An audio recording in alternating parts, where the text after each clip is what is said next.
Fizzy Days and Plastic Monkeys, From Crewe to Malibu by Mark Millicent.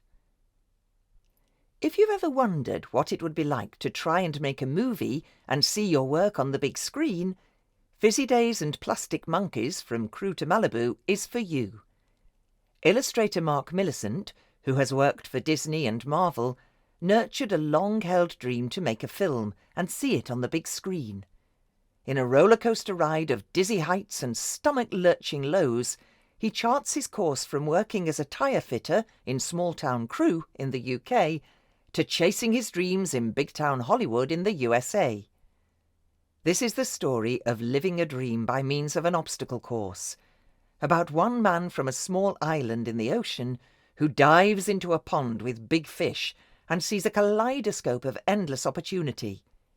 Using his own brand of tongue-in-cheek humour to bask in what it truly means to become embedded in the business of making a small independent movie in the glamorous land of movie-making between the UK and USA. Walt Pilcher reviews Fizzy Days and Plastic Monkeys, From Crewe to Malibu by Mark Millicent. A fascinating and engaging autobiography. As with many British teenagers of his day, Mark Millicent in his youth had a Yamaha FS1E motorbike, or a Fizzy as that model was affectionately called. Popular and affordable, it was the gateway vehicle to a real bike, that is, an honest-to-goodness motorcycle, or even a car. Following those adventurous years, he grew up and immigrated to Los Angeles to pursue a career as an illustrator, and a darn good one. Check his website. Mostly doing storyboards for movie and TV commercial producers. At some point, though, he thought, everybody's making movies here, so why don't I make one about my life on a Fizzy? Why not indeed? Well, get the book and find out. Mr. Millicent is a determined, perseverant, and resourceful man. Or at least he was during the years he spent trying to get his Fizzy indie movie produced in Hollywood, or England, or anywhere. Along the way, he encountered all the various Hollywood types. Don't ask me to define that, just trust me they exist. Both trustworthy and not so much. Now he's written a book about that experience, and what a ride it is, involving some characters so bizarre you'd think he made them up. But he didn't. See especially the episode involving plastic monkeys. But no spoilers here. It's a fun read. The book itself could be a movie, about a movie. Maybe he should try that next. Fizzy Days and Plastic Monkeys by Mark Millicent. A book review by Stuart Aiken. Subtitled From Crewe to Malibu, this funny, complex, fascinating memoir of experience in the scriptwriting community lays bare the realities of the film world in ways that will surprise readers. Mark is bold, honest, candid and unbiased in his history of the frustrating, demanding and exhausting process of trying to get a film produced in today's world. In the process of exposing the workings of the industry, he is as self-critical as he is self-deprecating. Along the winding route to production or not, he drops the names of many well-known film personalities, actors, producers, directors and celebrities he either meets or attempts to contact. The frank explanations of these interactions are both amusing and moving. As a reader, I felt I was living through the convoluted journey toward a desired outcome with him. I felt the hope, and I felt the disappointment. I felt the uplift of the offers and the frustration of the unforeseen barriers. I felt the promise of reward for hard work, dedication and sheer determination. And I felt the utter distress when those promises were broken, even when that was done with a hint of regret or even concern. The picture Mark paints of the film industry is one of superficiality, exploitation, broken promises, unrealistic expectations, costly experimentation and hope, always hope of a rewarding outcome. The book is a, cliché alert, real rollercoaster ride with all the slowly building expectations of the climb uphill and all the thrills of the rapid descents. The general reader will enjoy the tale for its honesty, depth and detail. The aspiring filmmaker may view it as a warning of what to expect. I especially enjoyed the voyage into a history of childhood that echoed my own in so many respects. It's always good to know those things that delighted and frustrated us as kids are shared with others. Fizzy Days and Plastic Monkeys, From Crewe to Malibu, by Mark Millicent. Chapter 1, the start of it. Dear writer, we are currently not accepting any scripts, but I thank you for reaching out and I wish you all the best success. Please do not contact us again unless you have an agent submit. Sincerely. Oh, dear writer, keeping in line with our policy not to accept unsolicited submissions, I have deleted your email regarding your project. I wish you all the best in your future endeavours. Sincerely. Dear writer, in keeping with our rule on unsolicited submissions, we have deleted and destroyed your submission. Once you have an A-list cast, crew and finances in place and a sales deal, please resubmit. Best. Dear writer, thank you for getting in touch. I don't think it's a project for us as we are unable to look at it at this time, but best of luck setting it up. It looks like fun. If you approach us again, we will use the law to its fullest extent against you. If you own a pet, we will find it. Best wishes. Oh, dear writer, stop sending us your effing scripts. We will not read them. Best wishes. Dear writer, F off. Sincerely, F off. Somewhere between 30,000 and 50,000 screenplays are registered with the Writers Guild of America each year. Would people embark on this thankless, cliched, crazy writing endeavour if they gave those figures some thought?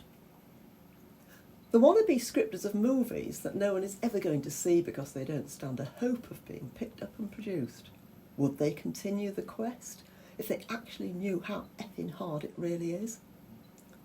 One speculative screenplay is sold for every 5,000 tossed into circulation. Undaunted, there are thousands of don't stand a chance screenwriters out there, and I was one of them. But 5,000 to 1 odds? Let's put that figure into perspective.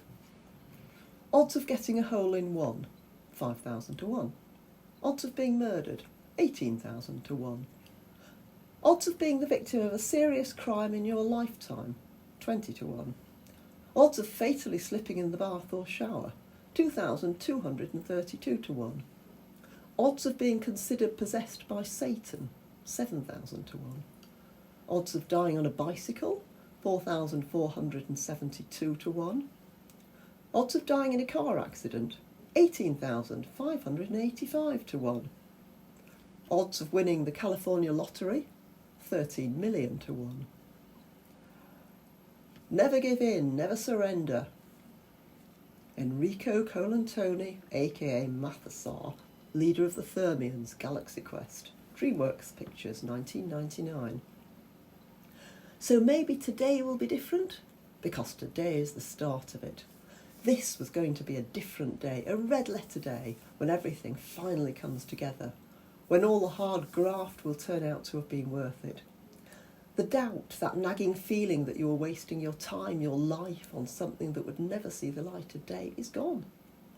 So maybe they were right after all, those placating folk philosophers, that if you work at something hard enough, it's bound to pay off in the end. How many times had I questioned that well-worn mantra?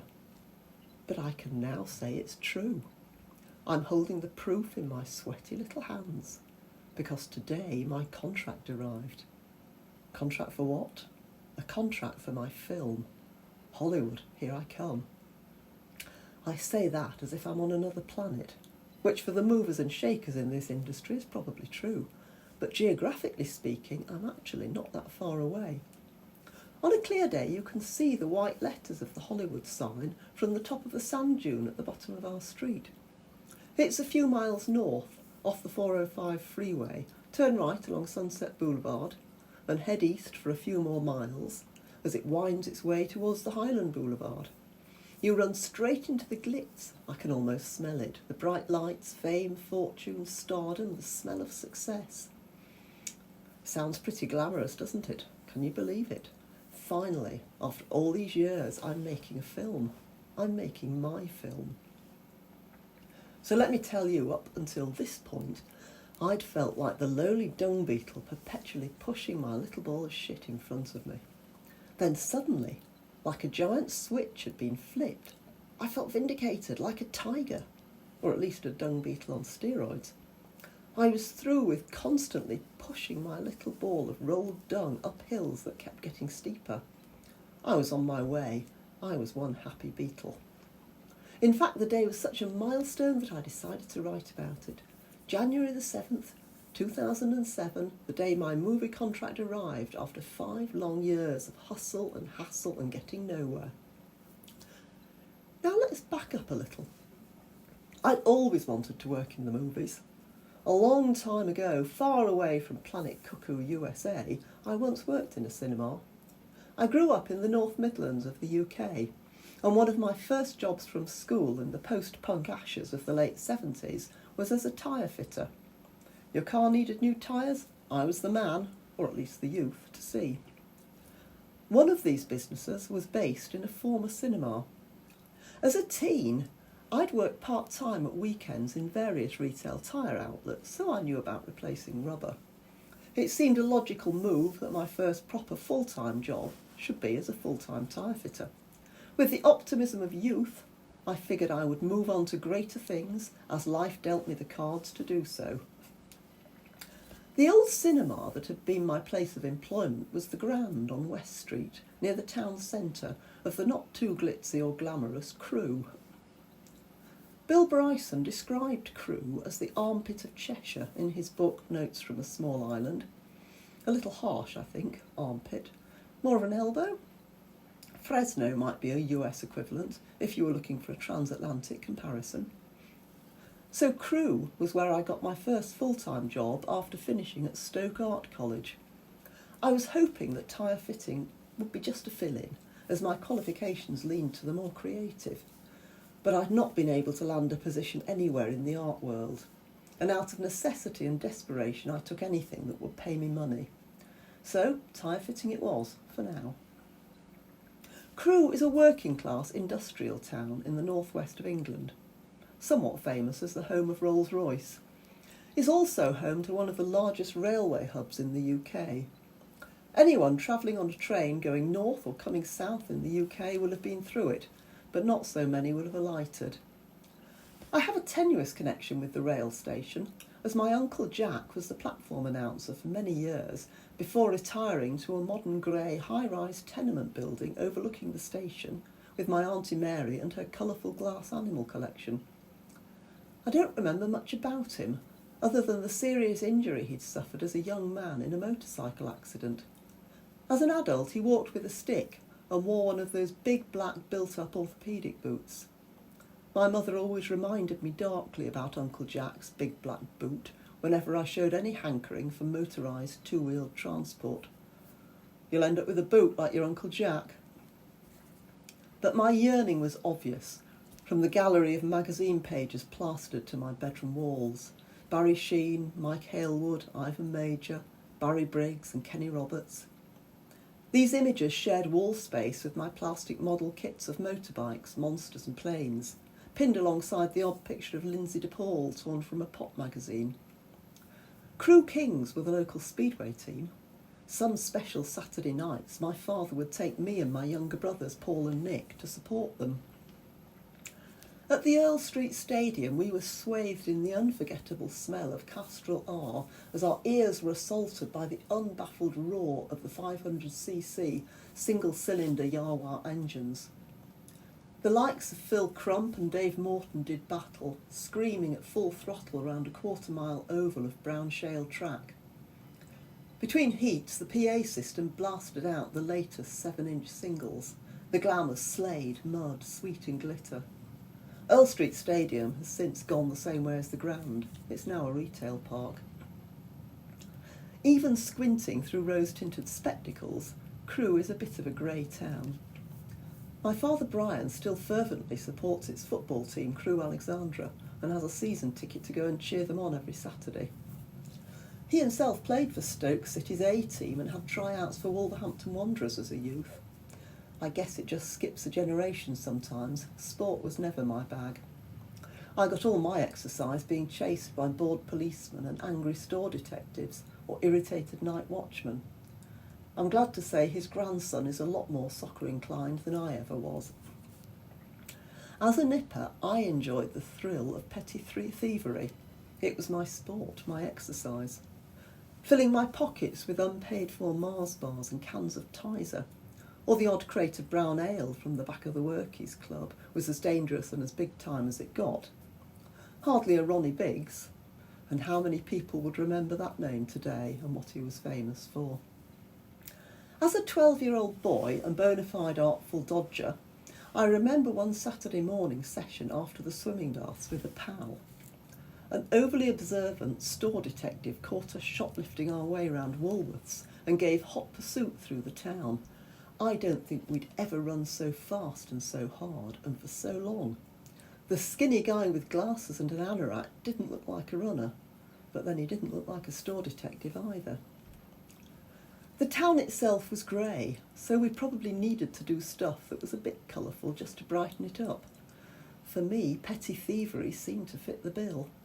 I don't think I was particularly wayward or dishonest, but when you don't have much, and much, relatively speaking, becomes available for no more than a little creative thinking or minor risk-taking, then it's all too easy to succumb to opportunity. At night, we had the run of all manner of places, once we'd squeezed in through an open toilet window or vent. Being all of 9 stone at the time, I was able to squeeze into a lot of buildings.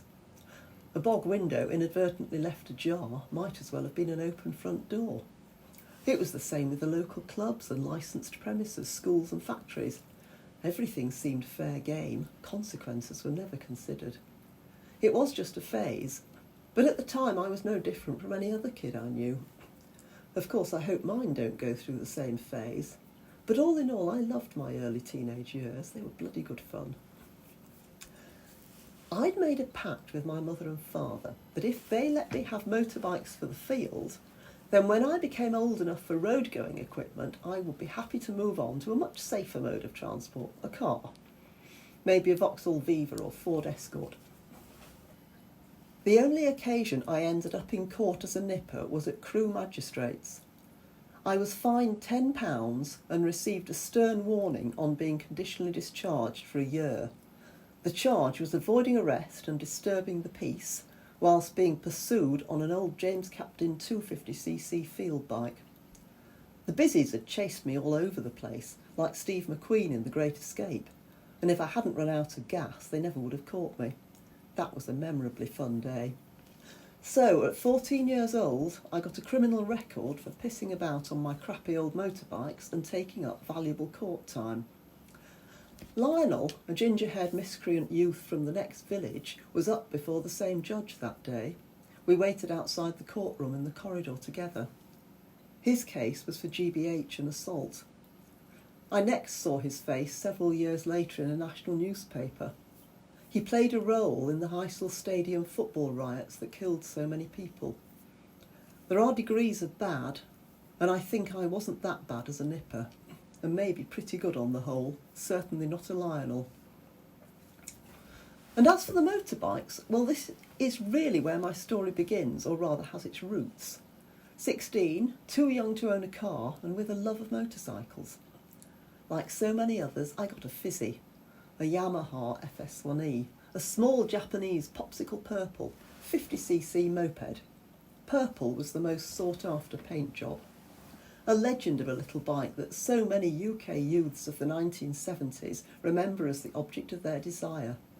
Their first proper road-going motorbike, with pedals. The Fizzy was more than a bike. It was the transition from boyhood to manhood. It was the autonomy of the open road, and of course the independence that came along with that.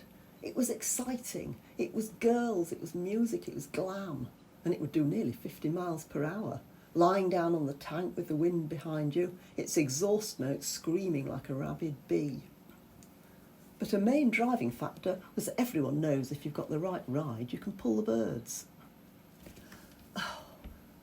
Dear writer, what is the matter with you? Stop. No one cares. That said, we enjoyed your project and wish you every success, just not with ourselves. Sincerely. Fizzy Days and Plastic Monkeys, from Crewe to Malibu. You can do it the easy way or the hard way. Fizzy Days and Plastic Monkeys by Mark Millicent charts a long journey, not just from Crewe to Malibu, but a journey over many years chasing a dream to make a film. When asked to describe his epic journey, Mark Millicent has called it the story of how not to make a film. So I'm going to use that as an excuse to do this as how not to do a book review. I'm simply going to dive into one aspect that particularly intrigued me when I read it. And I was intrigued by a concept that's kind of central to the whole thing, and that's storyboarding. When I first read this book, I was surprised to find storyboarding at the heart of the filmmaking business. I suppose I shouldn't have been surprised, but I'd just never thought about it. I've heard about storyboarding. I knew someone who wrote comic strips years ago. She worked with storyboarders and had some hilarious stories to tell. As an aside, Mark Millicent also has some hilarious stories to tell. And so, of course, who better to ask about the role of storyboards in the film process? Here's the question I put to Mark. Your account brings home how many more steps there are to bringing a film to fruition than a book. For some of the short films you've made, you seem to have managed all processes along the way. Is it the case that storyboarding gets you to the heart of every technical step in the making of a film? And this is his reply. We all watch movies, but not all of us know what a storyboard is or what it's for. It's not so much that it's the technical side of production that it helps with. It's the broader strokes in movie making that it clarifies. Storyboarding is simply a process to see the work on the project or elements to be filmed before the camera rolls.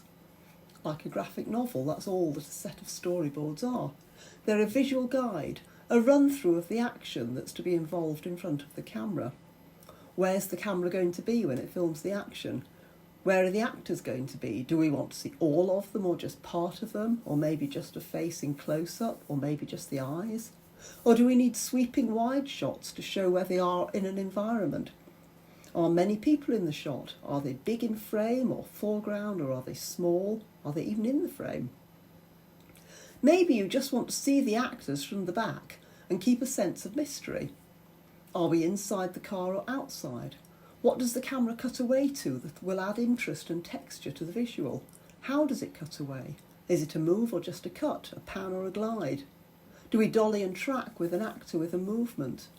In reality, we may need all of these shots, and they all need to be drawn and laid out as a guide, as a plan for the cast and crew to follow under the guidance of the director. Think of the fantastic spaghetti western, The Good, the Bad and the Ugly, wides, close-ups, cutaways, etc. Maybe a narration takes place over an entirely different visual imagery.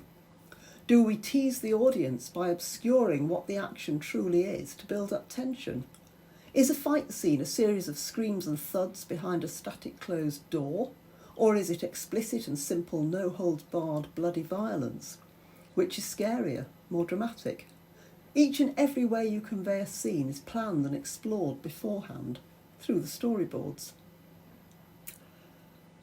Well, thank you, Mark. Clearly there is a lot more to storyboarding than I'd appreciated.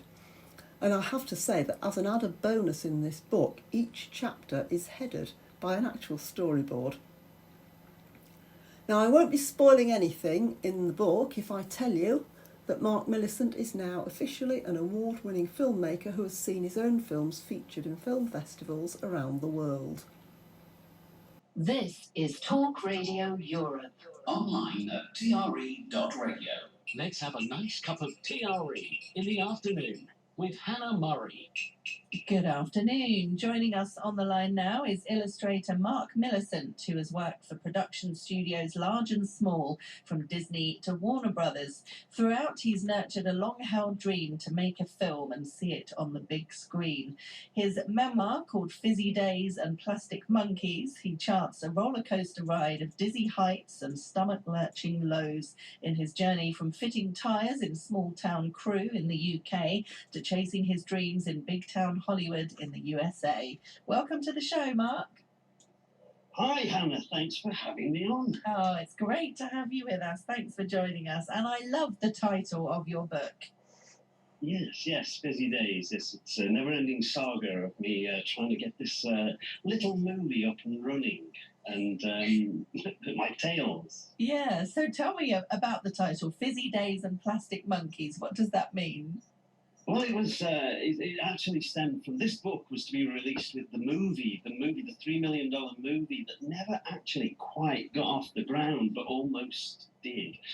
It's just me rattling on about how you would go about making a movie. I actually made a short film a dozen years ago, maybe more than a dozen years ago, called Fizzy Days, and it's based on my exploits as a youth. You wouldn't probably, you'd be too young to remember that Fizzies were a massive little moped that was around in the glam of the 70s, you know, the era of glam rock, and they were a moped that everybody aspired to, that, well, the young youth, 16-year-old male youth, because you couldn't drive a car around it at that time until you were 17, so everybody wanted a Fizzy. You could ride one of them at 16. And you know, the exploits of trying to, it was, I think it was about £199 they were at the time. So, you know, nobody could afford one. But the exploits of two young lads as they try and acquire the funds to get one. But the book itself is actually the trials and tribulations of trying to get it off the ground, with me, you know, perceived as working in the business already in Hollywood and knowing a lot of people that, you know, possibly could help me, or me help myself with their knowledge, and just how hard it is to do this. And Fizzy Days is the title of the film that never was, that almost was, and Plastic Monkeys is an episode in it that was just involved trying to get a lawyer who had a film herself called Plastic Monkeys, and the Crewe to Malibu is where it all started. Yes. Okay. Interesting. So when did you write this film? Possibly before 2003. So when people kick off and say, "Oh, it took a couple of years," oh, you know, I've been doing this so long. It took a couple of years, it took 5 years, it took 7 years. It's taking 12 years, 15 years. At some point, maybe even. So, how did you go about trying to get this film made then, and what kind of reaction and reception did you get? Well, like everybody else, once you start working with, you know, everybody in where I work, you know, I work in production companies. Everybody's writing scripts. Everyone's an actor writing a script, and so I thought, hey, join the gang, right? You know, let's write a script. And people say, write about what you know. So what I knew about was growing up in the UK and, you know, fizzies and motorcycles and errant misspent youth. So that's what, hey, that's going to be something that was funny. Let's write about that. So I wrote about that, and people showed interest. We had some very near misses with very good people, very good directors, very good actors, Kenneth Branagh, and people. There's a litany of people that are household names that were almost but never. So that's that. And did you ever think that it would make a good novel? No, I was much more interested in making the book. Making the film. The book was something that was going to be released in conjunction with the making of. Ta-da! And in the end, it's turned sort of, you know, 180 there. It's now the book rather than the film. But there is we have the short film that's also available on Amazon, and that was the starting point of me trying to get into, move sideways from my storyboarding career to a more directorial film career. Yeah. So when did you go to Hollywood, and how long were you there for? Well, I'm sort of still there in some respects. Well, in a lot of respects, actually. So, yeah, it's a long time ago now, 30 years. We were just going for a year. I convinced my wife that it was a good idea, great idea. We'll move from London, and London, we've done London now. We did 10 years in London. Let's do Hollywood. Let's do, and if I'm not famous, then 30, and within a year, we'll be back. and sort of a couple of kids later, and a lifetime later, we're still there, and we'll be back, but not quite yet. So tell us about the career that you've had in Hollywood then, with short films and things. Right. No, again, it's the same as the career I had in London. I'm a storyboard guy, so I storyboard for directors with commercials, movies, and everything. I mean, a lot of people don't know what a storyboard guy is, and for a brief overview of that is everything that's filmed needs to be drawn. So it's a visual plan for the directors, the crew, the actors to follow. You don't just turn up with a camera and a crew and 15 people and say, right, what we're doing. It all has to be there. So you are in fact, you're painting the painting. So that people can follow it. Everything, every shot, the back and forth, the wide, the low angle, the close up, the cutaway, everything has to have a visual plan, and that's what I've been doing in London, and that's what I thought, hey, bigger pond, let's go and have a jump in there and have a swim and see what that's like.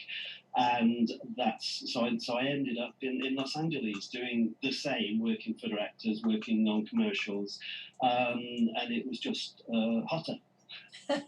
Yes, well, maybe not today though, with the heat they're having in London. So tell us about some of the people that you've worked with, some household names in Hollywood. Well, I guess the household names that spring to mind, and then I'm more, you're a background person when you're a storyboard guy. I mean, I've worked, people would pop in, Arnold Schwarzenegger would be on some things, or I'd be on some things that he'd be in, or I worked for directors that probably lesser well known, Michel Gondry, Marcus Nispel.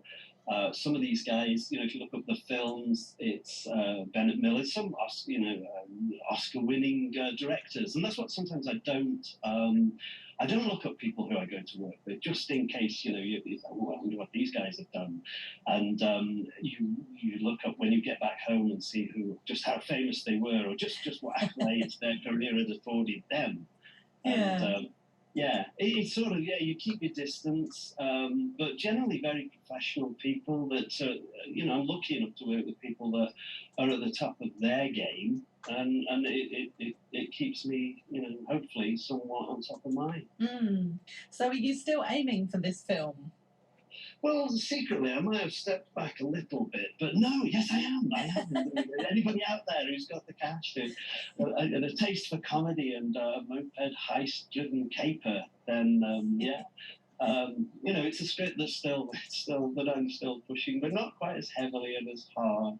I've got older now, and I have to realise that 20 years might be a good time to just. No, over 20 years now. Pause for a moment. Yeah, it must be difficult. It must be, when you're, really, you've got this vision and you can really see it working, and you're sending it off to people and having conversations with people about it, and it doesn't kind of go anywhere but gets close to going on. It must be very frustrating. Well, of course. I mean, and again, you're in the same boat as so many people want to. It's a creative business, and everybody wants to, publish a book, be in a film, make their own film, make their own movie. So you just join the line of other people, and what I have noticed over the years is it seems to be, and it sounds odd to say, it's more about getting something made than the product itself, if that makes any sense. That's the mercurial alchemy, is getting people to be interested in, your project, your vision, your because a lot of the way a movie's put together, obviously, if you can get name talent on board, then all of a sudden people are willing to line up and finance it. But without that, even with the greatest script in the world, and I'm not saying Fizzy is, because it's a small, tiny movie, but you're up against a headwind. You have to have all these parts in play. So it's an arduous task. Yes. So what's a typical day like for you now, work-wise? Yeah, if work-wise is fishing on my dock, I guess no, work-wise then it'd be again it's boarding commercials, and it's something that I've done for I don't know how old am I now? I'm getting old now, but I've done it for 40 years, so it's got an element of job attached to it now. But it's my day would be either taking a Zoom meeting, same as this with a director, where I would bash out a load of thump, we'd talk, I'd get us sent a script, or we talk about what scenes we want to do, what the feel is. If I know the director well, he knows what I do, and I know what he does. So he'll say, "Mill, just do what you want. Just not do what you want, but you know what it's a mouthwash commercial. It's a BMW commercial. You have a set of rules, and you polish together something that's a visual plan for that day, for whatever it is." And by the end of the day, I would come up with 20, 30 little screen grabs that would be put in a PDF document, and that would be where a starting point for the edit of the commercial. Yeah. It must be great when you've put a commercial together or a short film, or when you're watching it, seeing something that you've been a part of. It must be very thrilling. Oh no! It is of course, and it's the creative process. You're painting away there, and somebody else is following your painting, or you're adding to somebody else's picture. So any of this, that and at the end of the day, I get paid to draw pictures all day. Who can have thought, all those years ago as a kid, messing about at school with my crayons, that somebody would pay me for most of my adult life to do the same with my crayons. Brilliant. And have you enjoyed the writing of the book, writing of your story? Oh, very much so. I'm really pleased with what fantastic books have done with my words, and the way the actual product, and how it came about with me illustrating another author's work. Dale Neal is a children's book illustrator, and I do a lot of drawings for him. And I happened to mention, I've written this book here, and where shall I send it? What do you reckon? Do you reckon I could send it to Fantastic? And he said, yeah, go on, give it a go. Let's see what they think. And now I'm sitting in front of the finished product, talking to you. Fantastic. Well, if people want to get a copy of the finished product, it's called Fizzy Days and Plastic Monkeys, and it's available on our website, tre.radio. It's by Mark Millicent, who we've been chatting with today. Mark, thanks so much for joining us. Yeah, thanks for having me, Anna. Thank you very much indeed. TRE, Talk Radio Europe.